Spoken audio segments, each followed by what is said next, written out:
আৰু তাৰ কিছুমান প্ৰপাৰ্টি সম্পৰ্কে। এইটো তোমালোকৰ চেপ্টাৰ নম্বৰ 9 হ'ব NCERT মতে, আৰু যদি চেবাৰ মতে যাওঁ তেতিয়াহ'লে চেপ্টাৰ প্ৰবেবলি 10 হ'ব লাগে। তো লাইটৰ কিছুমান প্ৰপাৰ্টিৰ বিষয়ে আমি ডিছকাশ্যন কৰিম, আৰু গোটেই চেপ্টাৰটো আমি অলৰেডি ডিছকাশ্যন কৰিম বুলি ভাবিছোঁ, তো সেইটোও চলিব।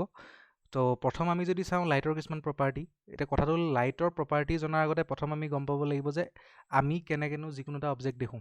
ফাৰ্ষ্ট আমি এইটো কনচিডাৰ কৰোঁ, আচলতে আমি বস্তু এটা দেখা পাওঁ কেনেকৈ। মুখৰ আগত আমি যিকোনো বস্তু যে দেখিছোঁ, এতিয়া যে তোমালোকে মোবাইলৰ স্ক্ৰীণটো চাই আছা, মোবাইলৰ স্ক্ৰীণটো তোমালোকে কেনেকৈ দেখা পাইছা, বা যদি তোমালোকে লেপটপত চাই আছা তেতিয়াহ'লে লেপটপৰ স্ক্ৰীণটো কেনেকৈ দেখা পাইছা, বা লেপটপটোনো তুমি কেনেকৈ দেখা পাইছা, বা মোবাইলটোনো কেনেকৈ দেখা পাইছা। ডেফিনেটলি কিবা এটাতো ফেন'মেনন ঘটিছে। তো সেই ফেন'মেননটোৰ সম্পৰ্কে আমি ইয়াত ডিছকাশ্যন কৰিবলৈ এতিয়া আগবাঢ়িছোঁ। এই কথাটো হ'ল কি, লাইট যেতিয়া কি হয় যিকোনো এটা অবজেক্টৰ ওপৰত পৰে, সেই লাইটৰ কিছুমান ৰিফ্লেক্ট হৈ পিনে কি হয়, অবজেক্টটোৰ পৰা ৰিফ্লেক্ট হৈ আহি আমাৰ চকুত সোমায়। সেই চকুত সোমোৱা বস্তুখিনি আমি দেখা পাওঁ। আৰু তোমালোকে জানা যে চকুটো আমাৰ এটা চেঞ্চৰী অৰ্গেন হয়, যিটোত গোটেইবিলাক বস্তু আমি দেখা পাওঁ, মানে ভিজিবল যিমানবিলাক বস্তু আছে সেই গোটেইখিনি বস্তু আমি দেখা পাওঁ। তো চিম্পলি যদি আমি চাবলৈ যাওঁ, আচলতে যিকোনো বস্তু দেখা পোৱাৰ মেইন ৰিজনটো হ'ল যে লাইট যিকোনো এটা বস্তুৰ ওপৰত পৰিব, সেই লাইটখিনি ৰিফ্লেক্ট হ'ব। ৰিফ্লেক্ট মানে কি, পৰি পিনে উভতি গুচি আহিব, বা যিটো মিডিয়ামৰ পৰা যায় সেই মিডিয়ামটোৰ ওপৰলৈকে উভতি গুচি আহে। তেনেধৰণে আহি পিনে ফাইনেলি আমাৰ যেতিয়া চকুত সোমাবহি লাইট ৰে'খিনি, তেতিয়া আমি যিকোনো এটা বস্তু দেখা পাওঁ। তাৰমানে আমি এইটো বুজিলোঁ, যদিহে লাইটৰ এক্সিষ্টেঞ্চ ইয়াত নাথাকে তেতিয়াহ'লে আমি যিকোনো বস্তু দেখা পোৱা সম্ভৱ নহয়। তাৰমানে লাইটটো থাকিব লাগিব আল্টিমেটলি। এতিয়া লাইটৰ যদি প্ৰপাৰ্টি আমি চাবলৈ যাওঁ, প্ৰথম প্ৰপাৰ্টিটো আমি কি দেখোঁ, যে যিকোনো বস্তু এটাৰ ওপৰত যেতিয়া লাইট পৰে তাৰ শ্বেডোও পৰে। তাৰমানে তাৰ শ্বেপটো আমি শ্বেডো হিচাপে যিটো অবজেক্টত পৰে, অবজেক্টটোৰ শ্বেপতে আমি কি পাই যাওঁ, তাৰ শ্বেডোটো পাই যাওঁ। এতিয়া কথাটো হ'ল কি, তাৰ যদি শ্বেডো বনিছে, ডেট মিনছ কি, যিখিনি লাইট তাৰ ওপৰত পৰিছে সেই লাইটখিনি তাৰ মাজেৰে পাৰ হৈ যাব পৰা নাই।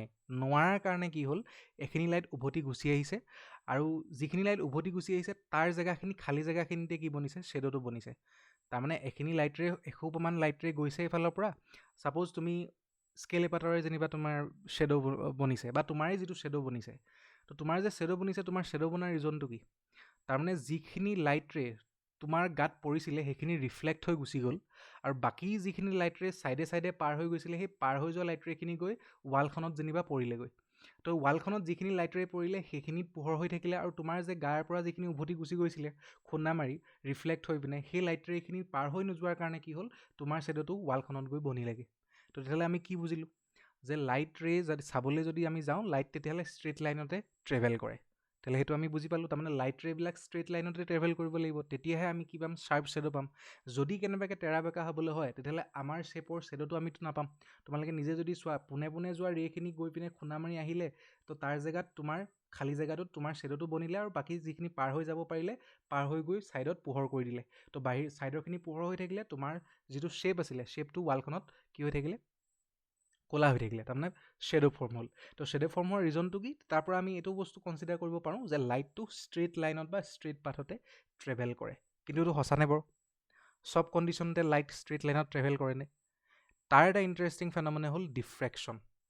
তো ডিফ্ৰেকশ্যন কি হয়, যেতিয়া লাইটটোৰ ৰাস্তাত যদি আমি এটা শ্বাৰ্প অবজেক্ট ৰাখি দিওঁ, ছাপ'জ এডাল ব্লেড ৰাখিছোঁ, বা এটা পিন যদি ৰাখি দিওঁ, একদম সৰু হ'ব লাগিব খালি অবজেক্টটো, তাৰমানে অভিয়াছলি ব্লেডখন ডাঙৰ মানে পথালিকৈ ৰখাৰ কথা কোৱা নাই, ব্লেডখন যদি মই চিধাকৈ ৰাখোঁ, তাৰমানে ধাৰটোৰ লাইটটোৰ ফালে যদি মই ধাৰটো মুখ কৰি ৰাখোঁ, বা তেনেকুৱাকৈ নকৰিলেও মানে ধাৰটোৰ মাজেদি যদি মই পাৰ হৈ যাবলৈ দিওঁ, বা ধাৰটোত টাচ কৰি যদি মই যাবলৈ দিওঁ, যেনেকৈ নকৰা লাগিলে, তাৰমানে আল্টিমেট কথাটো হ'ল যে যেতিয়া এটা অবজেক্ট, অপেক অবজেক্ট বুলি কৈছে, অপেকৰ মিনিংটো হ'ল যে পোহৰ পাৰ হৈ যাব নোৱাৰে, চিম্পলি তাৰ মিনিংটো হ'ল সেইটো। তো যেতিয়া আমি এটা অবজেক্ট লাইটৰ ৰাস্তাত ৰাখি দিওঁ, আৰু অবজেক্টটো যদি বহুত সৰু হয় আৰু শ্বাৰ্প হয়, তেতিয়াহ'লে লাইটৰ এটা টেণ্ডেঞ্চি আছে কি, সি লাহেকৈ বেকা হৈ গুচি যায়। এনেতো আমি আগত পাইছিলোঁ যে লাইট ষ্ট্ৰেইট লাইনত যাব লাগে বুলি, বা ষ্ট্ৰেইট লাইনতে যায়, কিন্তু এই যে ফেন'মেননটো আছে, এই ফেন'মেননটোত হয় কি, শ্লাইটলি বেকা হৈ গুচি যায়। সেই বেকা হৈ যে গুচি যায়, সেই বেকা হৈ যোৱা ফেন'মেননটোক কোৱা হয় ডিফ্ৰেকশ্যন অফ লাইট। কি কৈছে, if an opaque object on the path of light becomes very small and sharp, light has tendency to bend around it and not walk in a straight line. তাৰমানে তেতিয়া ষ্ট্ৰেইটকৈ নাযায়হি, সেই যে ধাৰ থকা অবজেক্টটো বা সৰু অবজেক্টটো যে পালে লাহেকৈ ছাইডকেদি বেকা হৈ গুচি যায়। তো ডিফ্ৰেকশ্যনৰ বিষয়ে তোমালোকে যদি কিবা এক্সপেৰিমেণ্ট চাওঁ বুলি ভাবিছা, ইউটিউবতো এভেইলেবল আছে, তো ইউটিউবতো চাই ল'ব পাৰিবা। বাট মই এনেই ৰেফাৰেঞ্চৰ কাৰণে এখন ইমেজ লগাই দিছোঁ। তো ডিফ্ৰেকশ্যনটো অলম'ষ্ট এনেকুৱা হয়, একজেক্ট এইটো নহয় যিহেতু AI জেনেৰেটেড হয় এইটো ইমেজটো। তো যদি তোমালোকে নিজেও প্ৰেক্টিকেলি কৰি চোৱা, পিন এটাৰ ওপৰত সৰু লেজাৰ লাইট যদি মাৰি চোৱা বা ব্লেড এখনৰ ধাৰটোৰ ফালে যদি তুমি সৰু লেজাৰ লাইট মাৰি চোৱা, দেখিবা যে ৱালত গৈ বা স্ক্ৰীণ এখনত গৈ বেলেগ বেলেগ পেটাৰ্ণ বনিছে। তাৰমানে তাৰ শ্বেডোটোত বনা নাই, বেলেগ এটা পেটাৰ্ণ বনিছে। তাৰমানে লাইট বেকা হৈ লাহেকৈ গুচি গৈছে। সেই ফেন'মেননটোক কয় ডিফ্ৰেকশ্যন অফ লাইট। এতিয়া লাইটক বহুতে ভাবিছিলে তেতিয়াহ'লে কি বুলি ভাবিছিলোঁ, আমিতো প্ৰথমে কৈছিলোঁ যে লাইট ৰে, তাৰমানে ষ্ট্ৰেইটকৈ যায়হি। তেতিয়াহ'লেতো লাইটেতো অকণমান বেলেগ বেলেগ বিহেভ দেখুৱাইছে। এতিয়া ডিফ্ৰেকশ্যনৰ ক্ষেত্ৰতে যদি চাওঁ, সেইটো লাইটটো বেকা হৈ গুচি গৈছে। ৰে হোৱা হ'লেতো খুনা মাৰি উভতি আহিব লাগিছিলে। পোনে পোনে যোৱা হ'লে বস্তুটো যেতিয়া পোনে পোনে যায়, পোনে পোনে গৈ পিনে যদি কিবা বাধা পাইছে, ৰেজিষ্টেঞ্চ যদি পাইছে, সি উভতি গুচি আহিব লাগে। বাধা মানে আল্টিমেটলি যদি অবজেক্ট এটা মুখৰ আগত ৰাখিছোঁ, অভিয়াছলি লাইট ৰেটো তাৰ মাজেদি যদি পাছ হৈ যাবই পৰা নাই, তেতিয়াহ'লে সিটো উভতি গুচি আহিব লাগিছিলে। কিন্তু উভতিটো গুচি অহা নাই, ডিফ্ৰেকশ্যনৰ ক্ষেত্ৰত অকণমান বেকা হৈ গৈছে। তো তেনেকুৱা বহুত ফেন'মেনন আছে যিবিলাক কি হয়, আমি যদি লাইটক ৰে হিচাপে কনচিডাৰ কৰোঁ, তেতিয়াহ'লে আমি সেইখিনি বস্তু এক্সপ্লেইন কৰিব নোৱাৰিম। যেনেকৈ ডিফ্ৰেকশ্যন হ'ল, সেই ৰে অপটিক্স লগাই পিনে সেইটো আমি কেতিয়াও এক্সপ্লেইন কৰিব নোৱাৰিম। তো সেইকাৰণে at the beginning of 20th century, যেতিয়া বিংশ শতিকাৰ আৰম্ভণিতে তাৰমানে কি হ'ল, এইটো জনা গ'ল যে ৱেভ থিয়ৰিটোৰ প্ৰথম ৱেভ বুলি ধৰিছিলে। ডিফ্ৰেকশ্যনটো এক্সপ্লেইন কৰিব মানে ৰে অপটিক্সে যিহেতু নোৱাৰে, তো সেইকাৰণে ৱেভ বুলি ধৰি লৈছিলে লাইটটো।